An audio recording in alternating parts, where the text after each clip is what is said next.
Sejam bem-vindas, mulheres, a esse espaço de reflexão sobre tudo aquilo que interfere na nossa libido, no nosso equilíbrio hormonal. Então, cheguem mais, porque eu sou Tatiana Teixeira, fisioterapeuta do assoalho pélvico, fisioterapeuta integrativa, sou sexóloga, sou professora, trabalho com práticas integrativas, com yoga, tenho mestrado em psicologia e trago todo esse caldeirão de formações, de olhares, de janelas, de possibilidades para te ensinar a despertar sua libido e equilibrar seus hormônios de maneira natural. E hoje eu quero trazer um tema que está na tônica do momento e que também chegou para ter impacto na nossa libido, na nossa relação mais íntima, na nossa cama, que é a questão política. Então, a minha pergunta e o tema de hoje é: as eleições atiçaram ou apagaram o seu fogo? Isso mesmo, gente, as eleições. As eleições estão aí, aconteceram e estão, né, em processo ainda de ter muita conversa, de ter muita discórdia, de ter muita concordância. E elas também impactaram a nossa afetividade e a nossa sexualidade. Não apenas por uma questão óbvia, que foi o estresse gerado por essa conversa, por essa dinâmica, por toda a polarização que esteve e que ainda está presente. Então, isso é óbvio que teve muito estresse físico, emocional, mental, e o estresse impacta, assim, né, bem diretamente com a questão da libido aqui, que é o nosso tema. Né? Então, o estresse deixa as pessoas com dores no corpo, traz dor de cabeça, traz insônia, traz mau humor, traz irritação, e isso por si só já interfere na libido. A gente não precisa, né, de desenhar muito esse impacto específico. Mas eu quero trazer aqui, né, um ponto que vai além desse estresse, né, falando de momentos que as pessoas que o prejuízo não foi por esse estresse físico, emocional, mental específico, né, naquela relação que estava boa. Então, não é sobre isso que eu vou falar.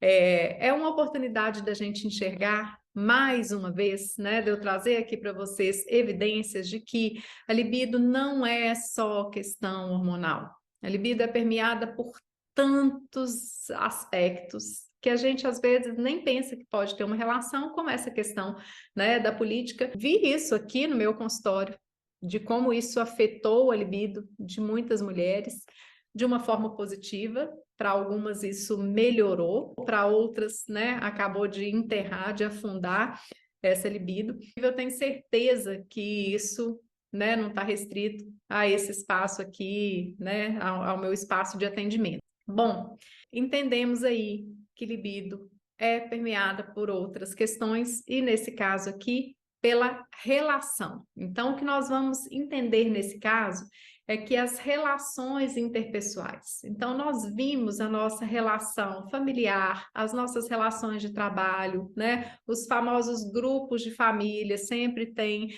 um racha, tem uma quebra, várias pessoas abandonam, os grupos se desfazem.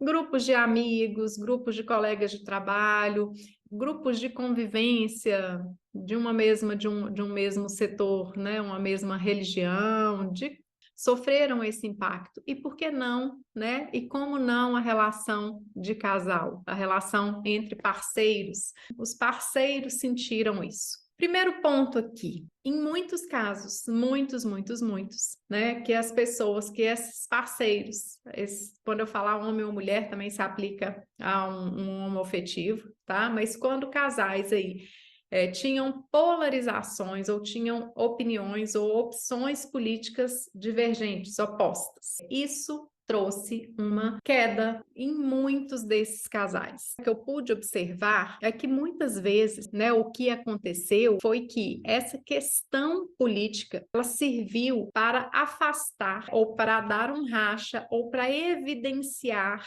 uma relação que já tinha algum distanciamento. Quando as pessoas, né, dentro de um casal, homem de um partido, mulher do outro, homem de esquerda, mulher de direita, vice-versa, né? Quando a gente viu isso acontecer, dentro da relação, isso tomou em muitos casos, né, nos que teve esse impacto aí mais forte na libido, isso tomou uma desproporção. O parceiro, a parceira, assim, foram julgados, foram vistos como pessoas indignas da minha confiança, né? Então trouxe uma espécie de decepção. O sentimento que as mulheres, né? Porque eu trabalho com mulheres principalmente, me trouxeram, foi assim, de um ressentimento profundo, de uma decepção com o que esse parceiro estava falando, com as atitudes dele em relação aos outros, essa agressão que a gente vê na rua para dentro de casa e um com o outro. Né, para muitas pessoas trouxe essa decepção, esse ressentimento, para outras trouxe uma sensação de traição, um sentimento de traição, tanto do marido ou da esposa ou dos dois. Então, o relato, né, trazido para mim em muitas falas, foi muito semelhante a um relato de comportamento quando as pessoas são traídas. Assim, nossa, eu me senti traída nessa opção, como assim?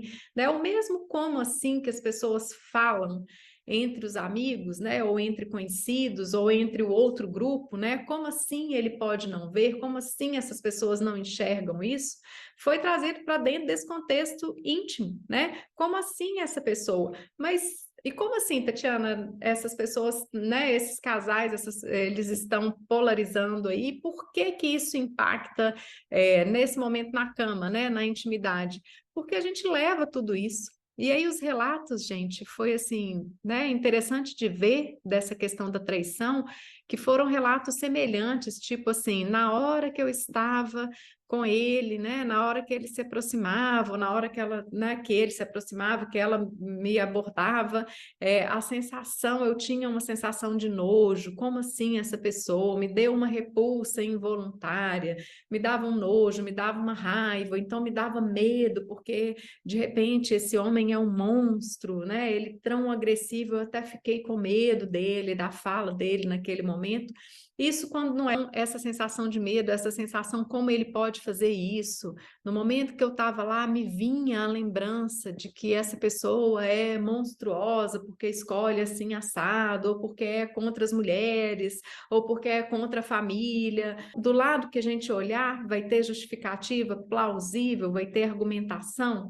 Então, a libido, ela parte de um ponto não só hormonal, não só neuroquímico, mas também de uma subjetividade que está envolvida, da apreciação, do afeto, e mostrar isso aí, trazer isso aí, talvez fossem casais que já estivessem com interesses diversos e que talvez o que segurava era um fio, né, de atração física para alguns, né, uma relação só baseada na atração física, ela cinde nesses momentos, porque a pessoa pega, né, ela toma partido, ela tem ideias e valores que são opostos, né, nesse caso aqui, literalmente opostos. Então, essas relações que sofreram esse choque, na grande maioria das vezes, elas já estavam sem libido. E isso foi um ponto que evidenciou, que fortaleceu e que justificou essa ruptura. Né? Essa ruptura, não que os casais tenham rompido, né? Mas eventualmente até sim, mas justificou essa distância. Então, o que eu ouvia era: eu fui dormir na sala, ele foi dormir na sala porque a gente teve uma discussão, né? Então eu fui para a casa da minha mãe, eu fui para outra, né? Enfim, assim, um vai, às vezes tem, né, casa no sítio, casa de campo, viagem. Então, assim, nesse momento, tudo isso, essa distância física. Quando não tinha uma distância de casa, tinha uma distância, né, física mesmo, de não chegar perto de uma situação que já acontecia sim, e que aí, nesse caso, essa polarização veio reforçar, justificar, para a pessoa ficar mais confortável com essa justificativa de não estar perto, de não se aproximar. Então, isso foi muito, muito forte, né, nesses aspectos. Quando essa divergência, né, nesses casais, ela era pontualmente na questão política, mas tinham outras afinidades, né? E essa distância não estava acontecendo, foi suficiente para não, né, para comprometer menos, parar de falar no assunto, estratégias como deixar morrer o assunto, não tocar, né? Às vezes a mulher, nesse caso, costuma, né, me falou assim desse posicionamento que ele é bem típico da mulher, né, que toma essa posição conciliadora, ou quando o marido tem uma expressão mais agressiva, né, mais intensa. As mulheres sofreram ainda nessa libido, mas conseguiam ter relação, né? Manter cumprir o papel da relação, mas foi com muito sofrimento interno, porque assim foi um jogo de cintura todo o tempo para não tocar no assunto, para não ligar a televisão, para deixar o assunto morrer, para não interferir nessa dinâmica e não trazer essa agressividade presente, porque de fato elas sentiam um pouco de medo do parceiro voltar nesse ponto e agredir verbalmente, né? E tá ali perto com uma carga muito intensa, assim, né? Uma carga negativa, uma discussão muito intensa. Então, essa mulher aí, ela, né, mediando mais, fazendo um papel, né, que é bem típico de muitas mulheres, ela ficou tentando contornar isso de uma maneira, né, bem apaziguadora, mas que nesses casos aí abafou muito daquilo que ela sentia, então foi com muito medo, mas ela não polarizou, não sustentou, né, às vezes nem tocava, nem manifestava a sua opção, né, política aí nesse caso, mas para manter, para diminuir a agressividade do homem, né, do parceiro. Então ela trouxe tudo para contornar, né? E teve esse sexo aí responsivo à demanda que ele trazia, né? Mas com muito jogo de cintura, muita articulação, muita omissão, muita submissão, para isso não acontecer, né? De uma forma agressiva ou para evitar essa agressividade desse parceiro, não só, né, nesse momento, mas em todos, mas principalmente nesse momento de intimidade. Então foram onde, né, usaram as estratégias, ainda estão usando, né, as estratégias do desviar do assunto, trazer outras companhias que não fossem tocar na questão política, colocar, né, programas tipo trazer um filme, trazer coisas, né, até pornografia aí para distrair a atenção desse homem, bebida, né, para ele relaxar, para ele, né, sair desse clima, sair desse assunto, e isso aí acontecer de uma maneira, né, minimamente suportável para essa mulher, mas assim, ainda assim com um impacto, né, forte aí dela ter, né, dela sentir ou dela ter uma escolha diferente e ver como que isso foi pesado, né, para atravessar aí.